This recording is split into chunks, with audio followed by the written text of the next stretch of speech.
재벌집 막내 아들, 혹시 드라마들 보셨습니까? 여기 보신 분 한번 한 반쯤 보신 것 같네요. 여기 올해 가장 잘 만들어진, 모르겠습니다, 가장 인기가 있는 드라마가 이상한 변호사 우영우하고 이 재벌집 막내 아들이랍니다. 제가 되게 존경하는 신학자, 제가 이분의 책을 읽으면서 대학원 한 5년 생활을 했던 것 같아요. 칼 바르트라는 신학자가 있는데 이분이 그런 말씀을 하신 적이 있어요. 하나님의 역사는 드라마와 같다. 그래서 드라마틱하지 않은 신학은 신학이 아니다. 이런 얘기를 하신 적이 있어서 저는 그래서 드라마를 열심히 보려고 합니다. 신학적인 이유로 사명감을 가지고 드라마를 열심히 보려고. 그래서 설교도 드라마틱하게, 목회도 드라마틱하게. 뭐 모든 드라마를 다 보는 건 아닙니다만은 저렇게 회자가 되는 드라마는 보는 편이에요. 굉장히 재밌었습니다. 마지막 회차에 대해서 의견이 분분합니다만은 전 괜찮았다고 봅니다. 대단히 재밌었어요. 모르시는 분들을 위해서 이게 뭐 어떤 드라마인가, 어떻게 우리 진 목사님 이렇게 침을 튀기면서 소개를 할까. 재벌집에 이렇게 버려진 한 청년이 거듭나는 거예요. 재벌집 막내 아들로. 20년이 지나서 환생하는 게 아니고 20년을 거슬러 올라가서 재벌집 막내 아들로 부활을 하는 거죠. 인생이 2회차인 거예요. 그러니까 인생 2회차, 20년간의 인생 2회차니까 그것을 사용을 합니다. 자기가 알고 있던 그 지식을 사용을 해서 용돈을 재벌 할아버지한테 용돈을 받을 기회가 있었는데 분당 땅으로 주세요. 20년 전에. 그래서 그 분당 땅을 팔아서 한 240억을 법니다. 국민학교 아이가.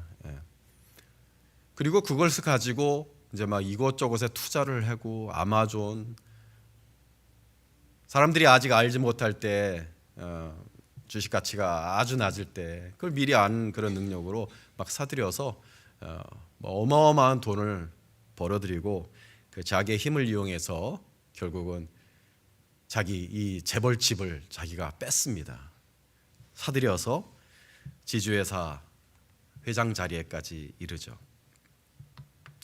이 드라마의 주제가 무엇이든 간에 재밌었어요. 왜 재밌었냐 하면 슈퍼맨 무비 같았어요. 현실적인 이야기를 다루는 것 같지만 전혀 현실적이지 않죠. 일단 주인공이 재벌 아들이에요.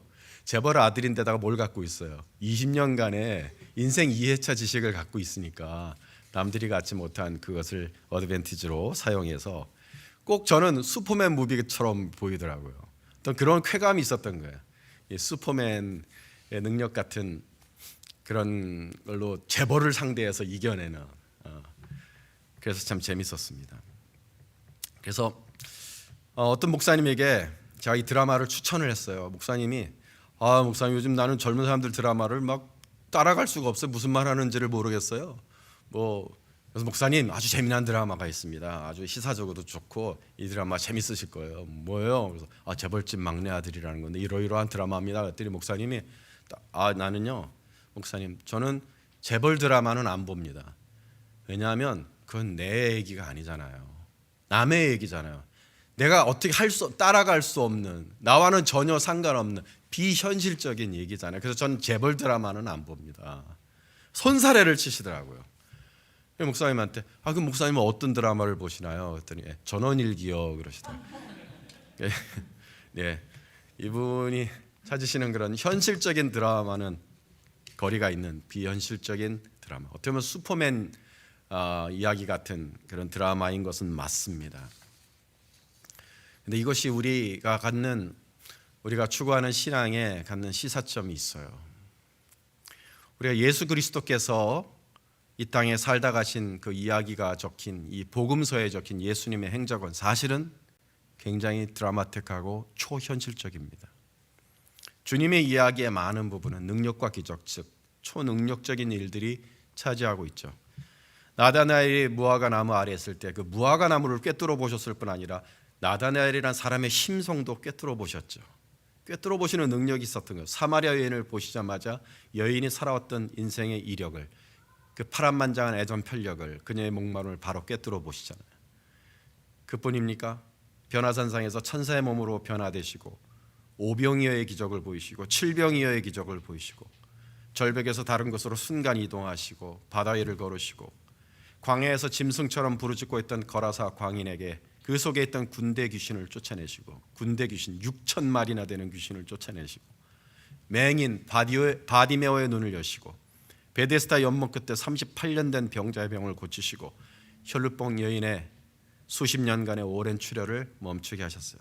이루 말할 수 없는 숫자의 병자들을 고치시고 기적을 보이시고 그 클라이막스가 무엇이냐? 죽은 사람을 살리셨다는 것입니다. 회당장 야이로의 딸을 고치셨어요. 나인성 과부의 아들을 고치셨어요. 살려주셨어요. 나사로를 다시 살리셨어요. 클라이막스죠. 이 모든 주님이 하신 일들을 우리가 보면서 우리는 이런 감정을 가집니다. 사실 정말 대단하다, 재밌고 놀라운데 내 이야기는 아니다. 주님의 이야기지. 나와는 상관없는 비현실적인 예수님의 이야기일 뿐이다.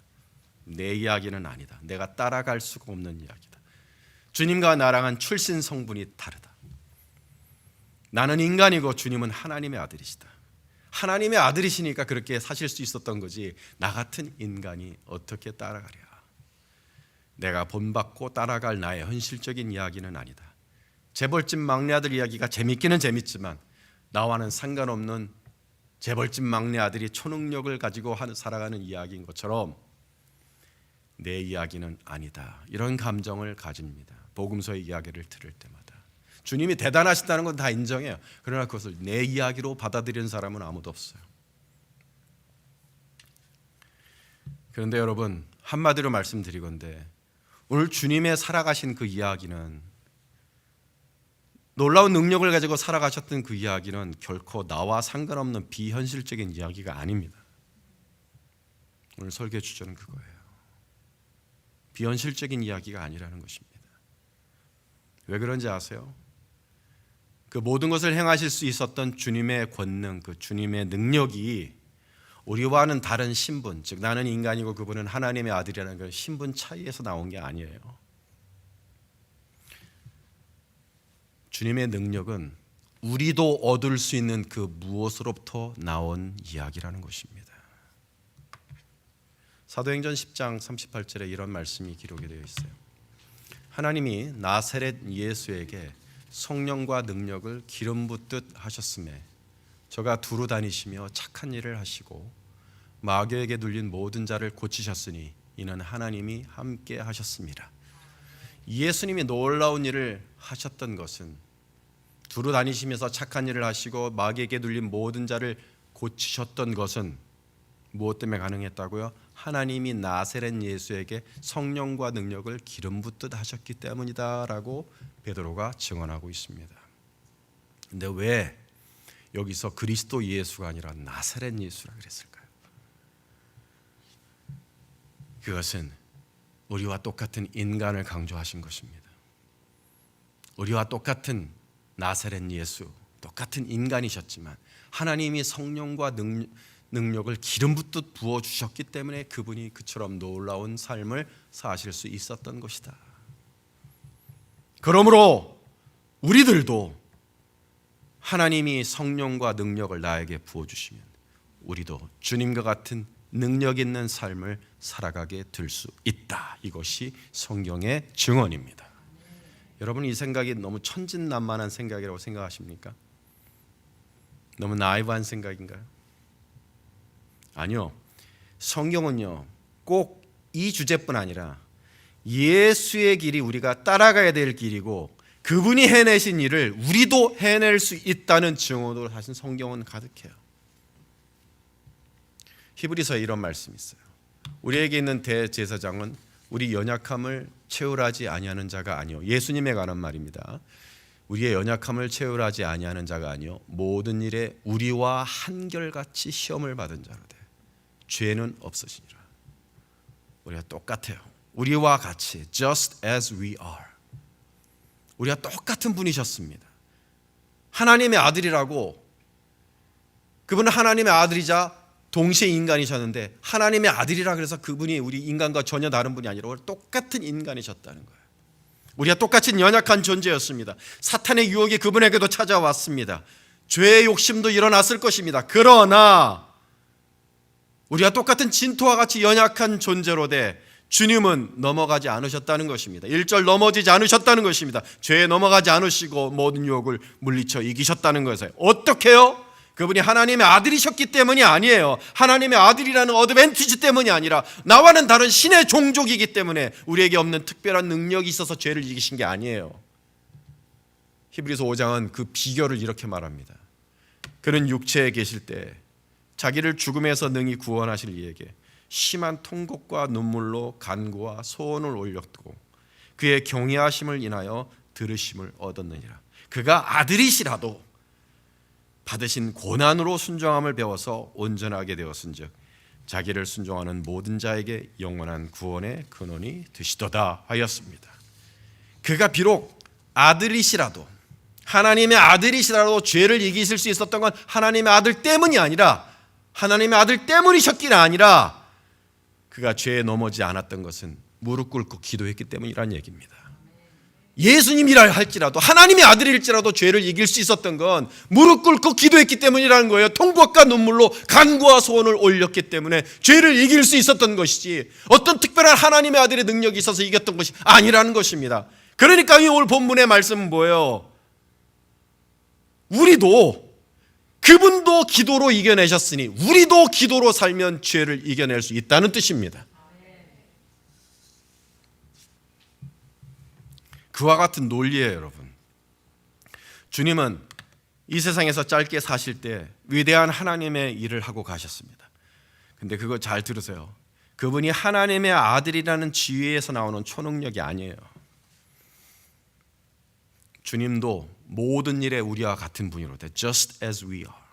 모든 면에 우리와 같은 분이로 돼. 위대한 하나님의 일을 하실 수 있었던 것은 뭐예요? 성령을 받으셨기 때문입니다. 그분이 그렇게 살아가신 이유는 그러니까 복음서에서 그렇게 놀라운 일들을 헤아릴 수 없는 놀라운 삶을 살아가셨던 이유는 그런 삶을 이렇게 성경이 기록하여 우리에게 알려주신 이유는 내가 이렇게 대단한 하나님의 아들이다. 내가 이렇게 큰 능력을 가지고 있는 하나님의 아들이라는 것을 과시하기 위해서 보여주신 게 아니라 우리가 걸어가야 될 길을 모범을 보여주시기 위해서 먼저 가신 겁니다. 우리도 그와 같이 성령의 충만함을 받으면 위대한 하나님의 일을 할 수 있는 포텐셜이 있다는 것을 우리에게 가르쳐 주시기 위해 그러한 일들을 성경에 적으셨다는 것입니다. 과시가 아니라 모범을 보여주셨다는 거예요. 새해 하나님 올해 한 해를 인도하는 말씀을 주옵소서 하나님께 제가 기도했습니다.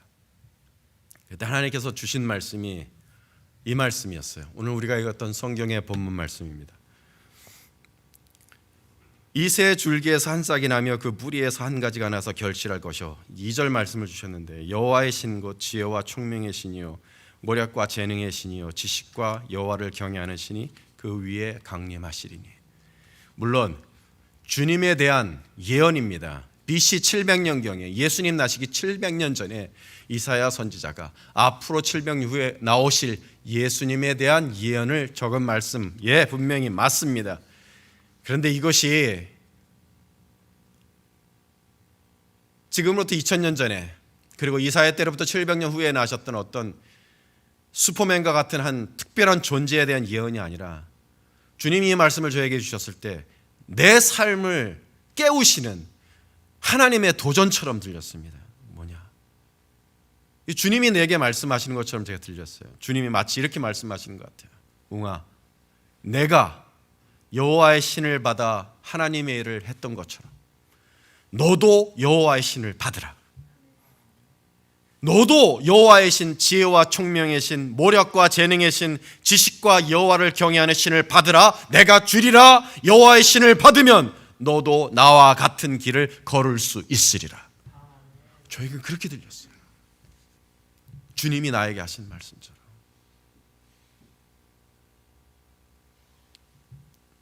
주님이 성령으로 위대하게 사셨던 것처럼 나도 성령으로 위대하게 살자.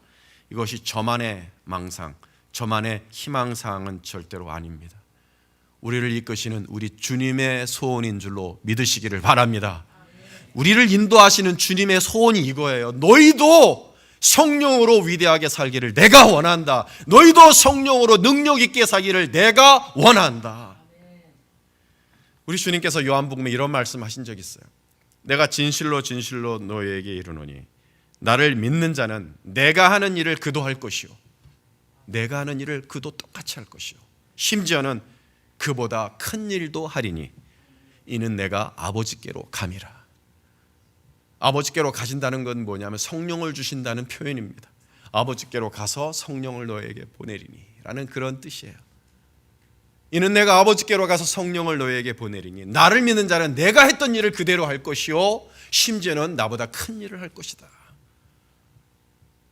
이것이 저와 여러분, 우리를 바라보시는 주님이 우리를 향해 갖고 계신 소원이라는 것을, 주님의 비전이라는 것을 사랑하는 여러분 믿으시기를 바랍니다. 우리 주님 우리에 대해서 큰 기대를 갖고 계세요.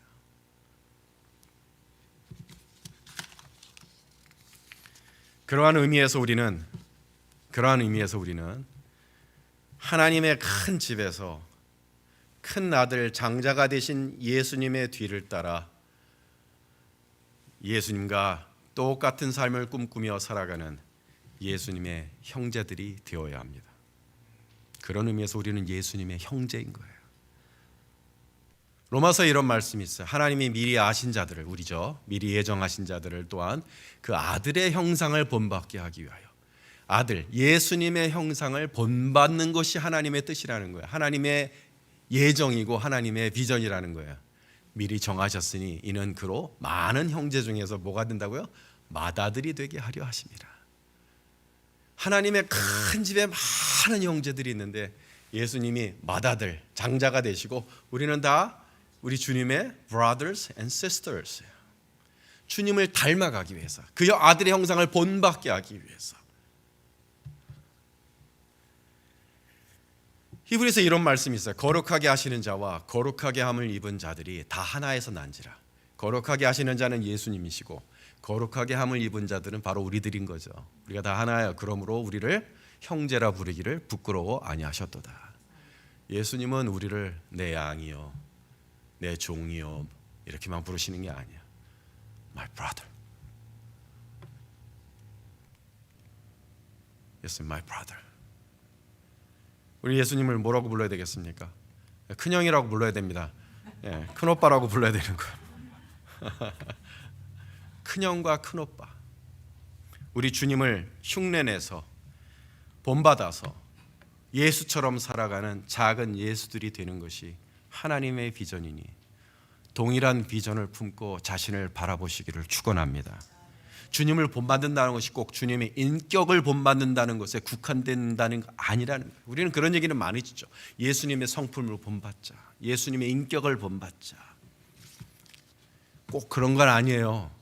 예수님의 인격과 성품을 본받으며 또한 동일하게 뭐예요? 예수님의 능력도 본받기를 주님의 이름으로 축원합니다. 주님과 닮은 성품과 주님과 닮은 인격이 있을 뿐 아니라 주님께 함께 하셨던 그 능력이 우리 모두에게 주님처럼 우리 큰형 대신 큰오빠 대신 예수님과 동일하게 능력이 임하는 능력의 사람들이 되는 것이 하나님의 꿈입니다. 여러분, 우리는 세상에 사는 동안에 아버지 노릇도 해야 되고 남편 노릇도 해야 되고 가장으로 잘 벌어야 됩니다. 잘 벌어야 돼요, 여러분.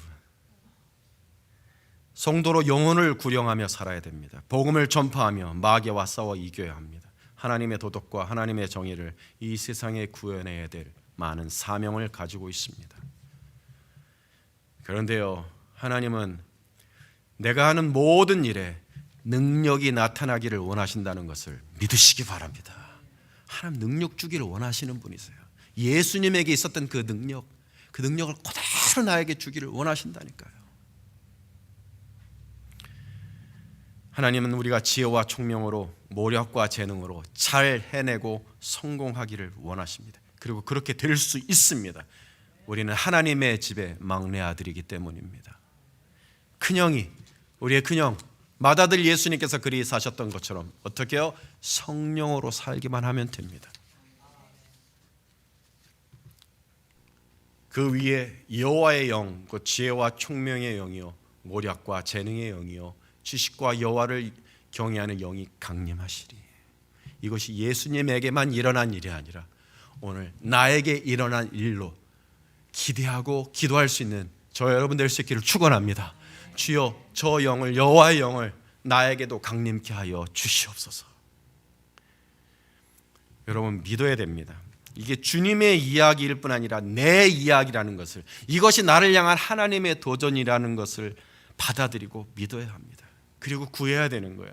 성령님은 결코 일방적으로 내려오질 않습니다. 아무리 성령 충만한 예배 속에 내가 참여하고 있더라도 내 마음이 그것을 원하지 않으면 나는 성령을 받지 못해요. 내가 지난주에도 얘기했잖아요. 세상에 주유소가 그렇게 많으면 뭐합니까? 대기만 하면 기름이 콜콜콜 나오는 그런 주유소가 있으면 뭐합니까? 내 기름통이 막혀 있으면 기름이 안 들어가는 걸요. 여기 못 들으시는 분들을 위해서 제 차가 기름통이 썩었대요. 이걸 넣어도 기름이 안 들어간대요. 딱 원갤런 들어가고 튕겨내요. 18갤런 채워야 되는데 원갤런 들어가고 튕겨내요.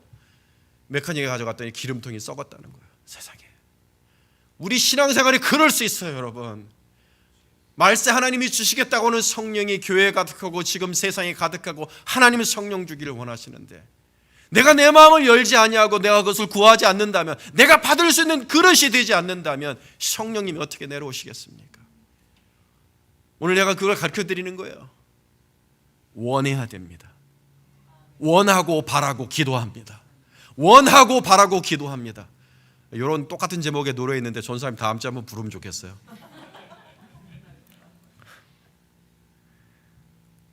성령은 너무나 소중한 것이기 때문에 일방적으로 나에게 부어지는 것이 아니라 내가 그걸 원해야 되는 거예요. 오늘 내가 그걸 여러분에게 가르친 겁니다. 왜 원해야 되나? 왜 내가 성령을 원해야 되나? 나를 구원하신 예수님을 닮기 위해서입니다. 예수님의 능력을 내 것으로 만들기 위해서입니다. 구하면 됩니다, 여러분. 구하면 주십니다. 제 차의 기름통은 썩었지만 여러분의 기름통은 아직 썩지 않았습니다. 여러분 순수해요. 구하면 받습니다. 하나님이 구하면 주십니다. 기도라는 게 그런 거예요. 쌍방이 만나는 거죠. 성령 주기를 원하시는 하나님, 능력 주기를 원하시는 하나님과 그것을 간절히 원하는 내 마음이 만나는 자리가 기도라는 거죠. 기도하면 됩니다. 우리 한번 내려달라고 기도합시다. 제대로 한번 살게 해달라고 하나님의 영을 구해봅시다. 혹시 이 중에 죄의 유혹이 너무 달콤하고 강렬해서 시달리는 사람, 넘어지는 사람이 있습니까? 쇠사슬을 끊지 못하는 사람들이 있습니까? 여호와를 경외하는 영을 받으면 됩니다. 여호와를 경외하는 영. 혹시 이 중에 특별한 능력이 없다고 생각하는 사람이 있습니까? 참 재주 많은 사람들이 많은데 남보다 다른 재주가 없다고 의기소침한 분들 계십니까? 재능의 영을 달라고 기도하세요. 모략과 재능의 영이라고 그랬죠. 재능을 주신다는 거예요. 그다음에 특별히 제가 구하는 게 있어요. 모략의 영. 여러분 전략을 못 세우는 분들 계십니까? 뭔가 해보고는 싶은데 좋은 전략이 안 떠오르는 분 계세요? 여러분 전략이라는 말을 많이 쓰는지 몰라요. 판매 전략을 세워야 세일즈가 늘어납니다. 경영 전략을 잘 세워야지 회사가 잘 굴러갑니다. 전도 전략, 교육 전략, 떠오르는 생각이 없어서 이런 전략을 세우지 못하는 분들, 오늘 이 말씀을 의지하고 하나님 나에게 모략의 영을 주옵소서. 스트래티지를 주십시오. 내게 필요한 능력을 주십시오, 하나님. 여러분 2023년에 결심으로 승리하는 한 해가 아니라 성령을 받아 승리하는 한 해가 되시기를 축원합니다. 결심은 백날 해봤자 우리의 삶을 바꿀 수가 없어요. 결심은 아무리 해봤자 3일을 지나지 못합니다. 새해가 되면서 짐에 가리라 결심했습니다. 한 번을 못 갔어요. 결심만 하고, 물론 감기도 걸렸지만 한 번을 못 갔어요. 결심은 나를 바꾸질 못해요.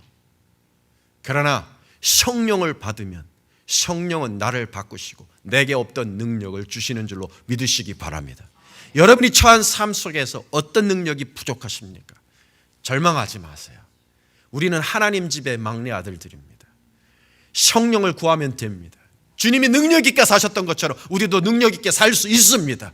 구하기만 하면 됩니다. 마음을 열고 하나님이 준비하신 것을 주셔서 이겨내게 해 주옵소서. 이것이 하나님이 쓰실 수 있는 사람입니다. 이렇게 하나님께 쓰임받을 수 있는 2023년 되시기를 주님의 이름으로 축원합니다. 기도하겠습니다.